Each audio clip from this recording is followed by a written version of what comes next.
संजीवनी मंत्रान बसतो उठून ये ते भूत मड बसतो वाला उठून ते बंगला मड है। ये भूत बहुत वेताळ सुंदर जगह है, माझ्या ये डरावना जगह है। भूत यहाँ पे वेताळ कोई जाता ही नहीं। माझ्या मच्छिंद्रनाथ पुढं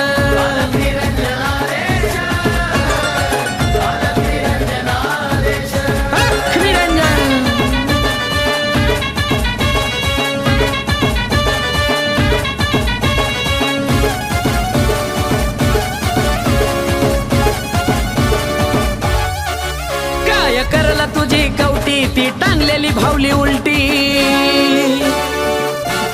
ये तुला भटकवीन त्या राती आरती तचा मसना वाटी माझ्या नाथाच्या आज्ञेत आहे बावनबीराचं कड बडे बाबाच्या आज्ञेत आहे बावनबीराचं कड ये भूत वेताळ थर थर न माझ्या मच्छिंद्रनाथ पुढं भूत वेताळ थर थर न